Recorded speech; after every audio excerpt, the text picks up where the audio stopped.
Alright, here we go. Another game against Alisher from the United States. This little diamond here means that he's a premium member, so he's like paying money to use like some of the special training tools. So he could be very good. I really don't know. He's rated 1749, so I mean that's pretty good.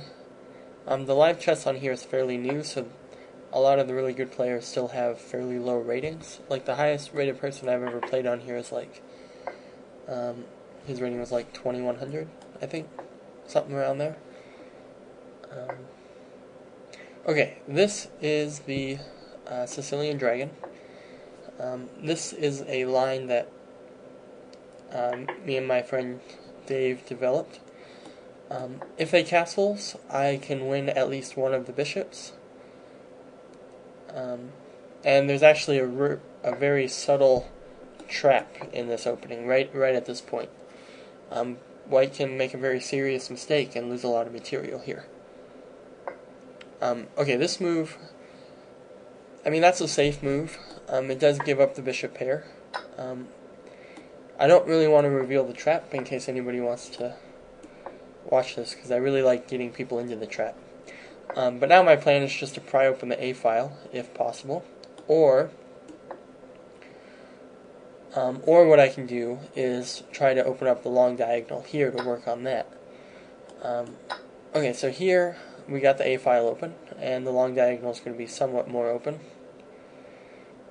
hopefully, if he plays knight takes, that is. Okay, not exactly sure what's happening here. This is kind of uncharted territory.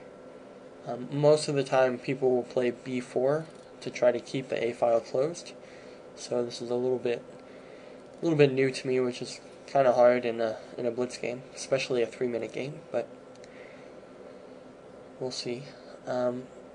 Here knight takes knight, b takes, knight takes bishop, rook takes bishop, rook takes knight, and then rook takes c6. I'm not too worried about that.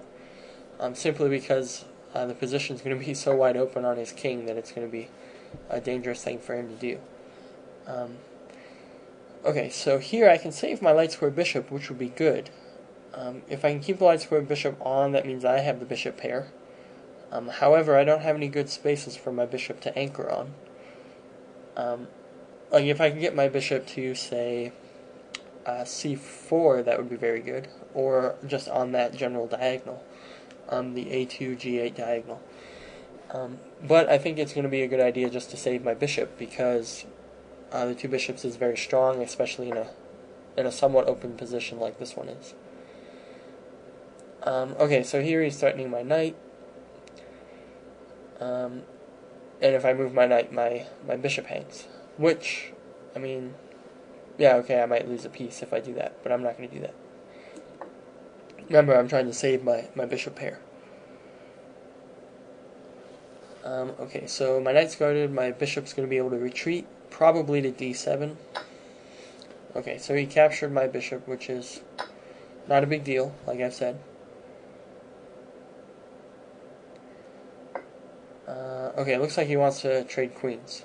So if we look at the material here, let's see, 6 to 6, even material. I do have an isolated b pawn. Let's see, I don't have a whole lot going for me, positionally. So, yeah, I guess. Okay, so queen takes queen, rook takes queen, knight takes c6, b takes c6. That's bizarre.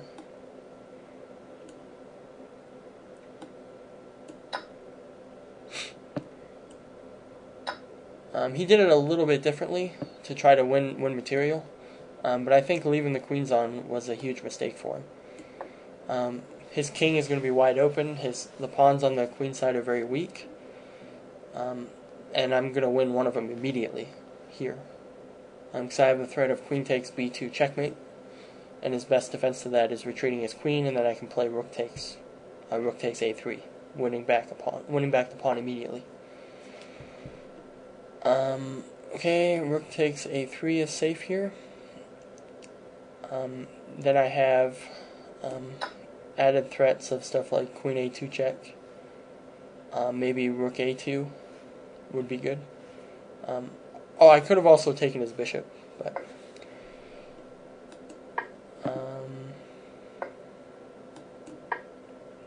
I'm getting low on time because I've been talking, so it makes it difficult to try to make good moves. B3, queen e4 check, maybe. Pawn takes pawn. I'm trying to win material here. Pawn takes pawn, then queen e4 check, followed by bishop takes e5, wins material.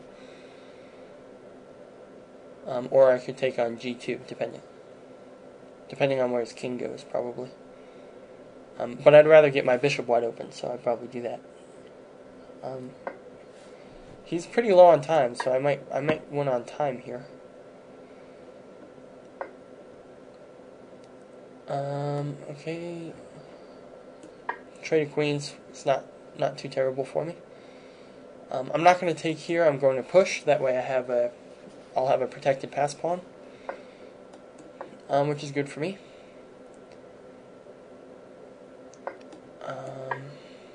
Now it's just a time battle. I'm just going to win on time here. Which, I mean, it's a little cheesy, but a win is a win, right? This ending, it's a little weird. I mean, I think I am up a pawn, but it's a doubled e-pawn. He has that pass pawn, but it looks like it's going to be hard to maintain. Actually, I think he might be losing it here right now. Yeah. Well, he has to move his king up, and then maybe I can penetrate with my rook and get behind it. I really don't know. But the time was the factor there, and that's the game, so...